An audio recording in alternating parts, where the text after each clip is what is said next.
military operations between Israel and Gaza. As the death toll climbs, there's the specter of 4 years ago and the ground invasion of that Palestinian territory. Neither side, though, seems to want to go for broke, not yet at least. The Israelis denying the claim of Hamas leader in exile that they've asked for a truce. Khaled Mashal, who told a Cairo press conference Monday, whoever started the war must end it, end quote. Here we can show you also in the company of Egypt's president, for whom the escalation in violence could spell the mother of all challenges on the world stage. Even though Mohammed Morsi hails from the same Muslim Brotherhood as Hamas, he still looks like the best pivot for any compromise. Who besides Egypt can help? Well, France has offered its services, but Paris doesn't speak to Hamas. The UN Secretary General is in Cairo, very far from the Middle East. The US President's on a tour of Southeast Asia, where after burning much political capital early in his first term trying to broker a deal between Israelis and Palestinians, Barack Obama warning he certainly won't test the waters again for a long while if mediation fails. Today in the France 24 debate, who's going to step in and stop the escalation? With us to talk about it, former foreign policy advisor to the Israeli Prime Minister and Israeli Prime Minister to the UN, Dori Gold. Thank you for being with us. You're the president of the Jerusalem Center for Public Affairs. From the Gaza Strip, Hani Al-Bassous, who teaches at the Islamic University of Gaza. Thank you for being with us.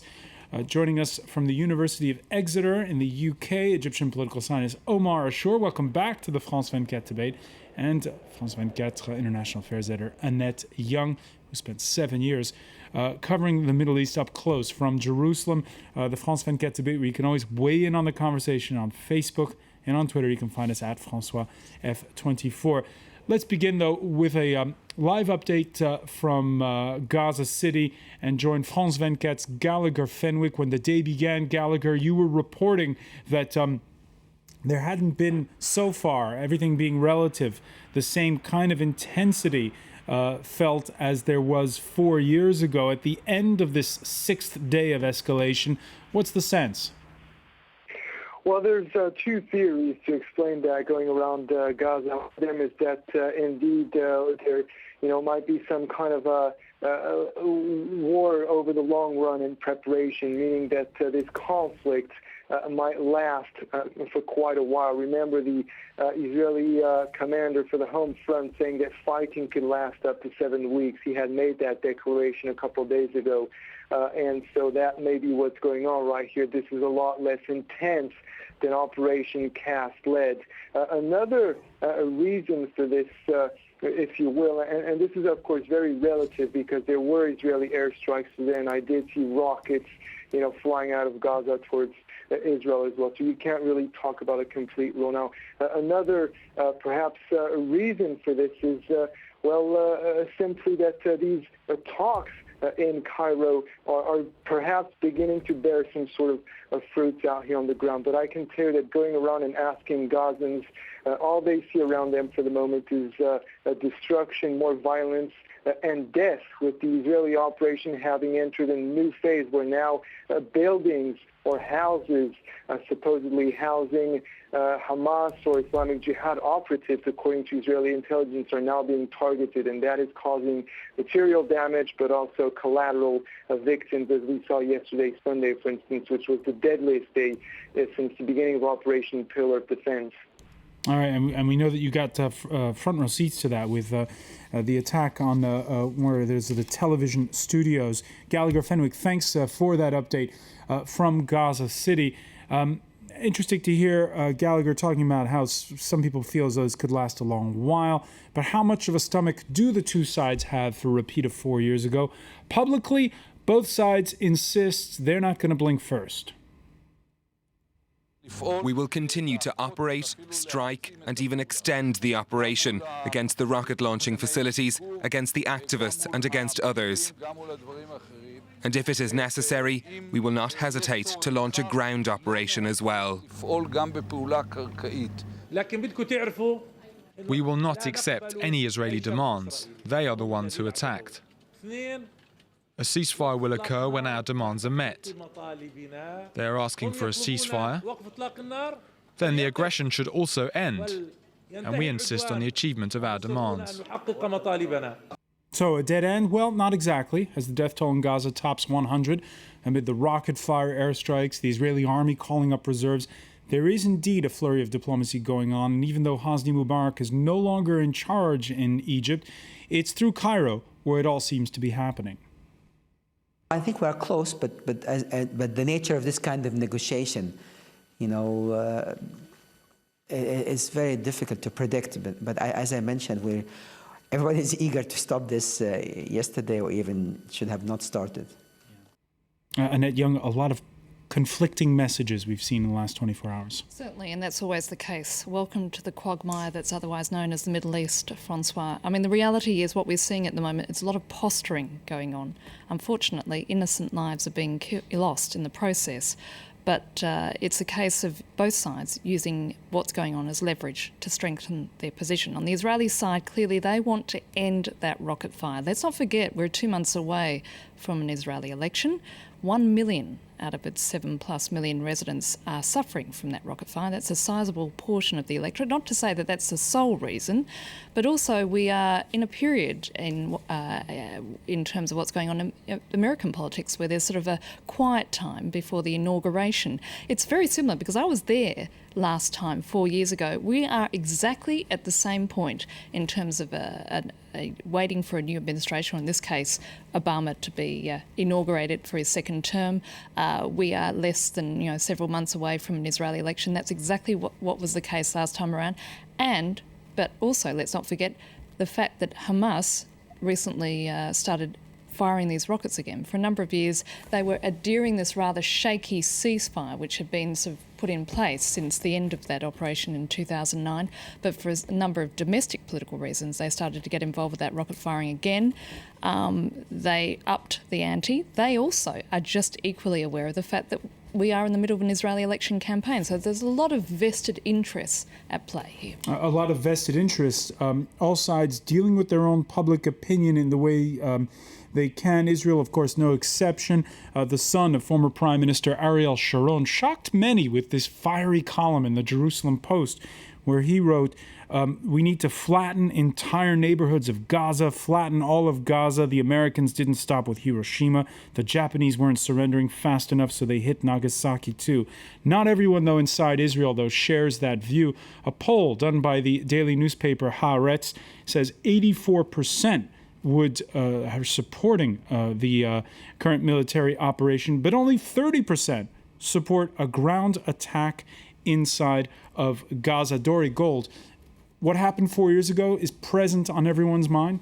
I think so, but I think Hamas has made a huge strategic error.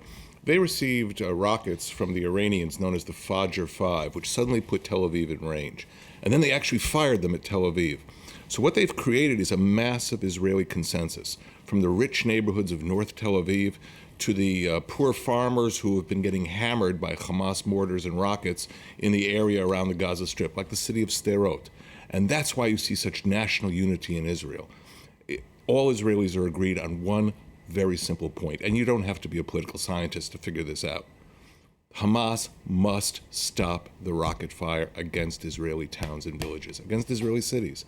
If that isn't secured, there's no way this military operation will end. But there's the question of the level of the response. And 4 years ago, when Prime Minister Ehud Olmert invaded, politically it didn't serve him well. There was a big uproar in the international community over the more than 1,300 killed, and he lost the general election. That must be weighing on the mind of the Israeli Prime Minister. He must be treading carefully at this point.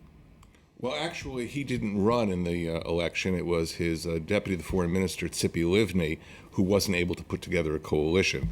And I think all Israelis are united, whether they come from Olmert's old Kadima party or they come from the Likud of Prime Minister Netanyahu, that the rocket fire must end. The Labor Party, the more left-wing parties in Israel, this is a wall-to-wall consensus. And you know something? No country, France, the UK, could tolerate rocket fire on its cities. It's just very simple. And that's what that poll shows. But invading is a different matter.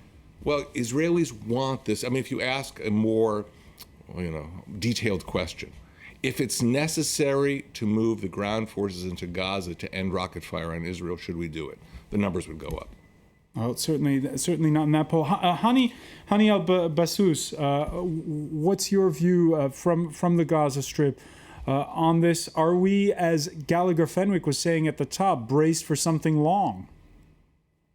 Well, I think so. The situation is very tense, and the attacks intensified for the past 2 days. And I think the Israeli army has went to a second stage of attacking houses of civilians, police stations, and some compounds of the Palestinian Authority and the media channels in Gaza. Many Palestinians have been killed. I think today only more than 25 Palestinians were killed by the airstrikes which committed by the Israeli forces. And I think this comes because the ceasefire was not reached. There was talks yesterday about ceasefire, and up to this moment, nothing has been achieved. I think the situation most likely will continue like this for the next 2-3 days at least, until something can be done. Talks has been between Egypt, Qatar, Turkey, and the United States to put some pressure on the Israeli side and Hamas as well to accept the deal. But both sides have their own conditions, trying to reach something, a conclusion which can be satisfactory to the people of Palestine or the people in Israel itself. I think amid this situation, the escalation more likely would continue for the next 2-3 days, and the people in Gaza would suffer more than can be expected, especially where civilians most likely have been targeted. As we could witness yesterday and today, many of the homes of the Palestinian civilians have been attacked. Yesterday only, one of the family, the Dello family, have lost 11 members of the same family. 5 of them are brothers and sisters. So such an attack by the Israeli forces would put more pressure on Hamas to accept the ceasefire and would like to bring Hamas on their knees, and the Palestinian society the same. And I think such an action by the Israeli army will lead to more escalation and more attacks. It will not lead to a ceasefire. If Netanyahu would like to have a ceasefire and long-term truce, I think he would have to think in a different way. He would have to... I just want to bring in at this point Omar Ashur, because it's an interesting point you make, Hani Al-Bassous. The Israeli attacks basically are rallying public opinion, says Dori Gold, and rallying, Palestinian opinion, says we don't have Omar Ashur, I'm being told. Little technical issues. Apologies for that. We'll try to sort it out. But on the one hand, the attacks of one side rallying people to the cause of the other, and vice versa. So we seem to be again at a dead end as far as that goes. On the Global Post website, though, Erin Cunningham posted a piece where she wrote, she asked, with the Muslim Brotherhood now in power in Egypt, Annette Young, is Hamas more powerful than ever? Certainly much more powerful than they were 4 years ago. And they are using this to test their allegiance with the Muslim Brotherhood, as well as with other key brand new friends that they have, such as Turkey and Qatar. They want to use this opportunity, seize this opportunity as such. And it's putting Mohammed Morsi in a very difficult position indeed, because he has to, on one hand, protect that cold peace that he has with Israel, because he knows if that goes down the gurgler, so does $1 billion of aid annually given to him by Washington. I mean, it's all interlinked. On the other hand, he's made his position known in the past, very loudly defending Hamas and the rights of the Palestinians. Having said that, I would just point out that in recent months, when there were attacks by militants on Egyptian border posts in which a number of Egyptian soldiers were closed, President Morsi acted very quickly, and he shut down that Rafah border crossing. So there is some theories going around that Hamas are also using this to test their relationship with the president by pushing for a lifting of that sort of ability to shut down the border crossings. In other words, to allow that Rafah border crossing between Gaza and Egypt to be open 24 hours, 7 days a week, in order to allow them to build the economy. So again, it's a sense of, all these various vested interests at play during this crucial round of negotiations. Right now, the situation at that, what is it? How long is that strip of border between Egypt and and Gaza, it's Philadelphia. It's called what? It's 8 kilometers. It's very It's incredibly narrow. And right now, what's the situation there? What's the status?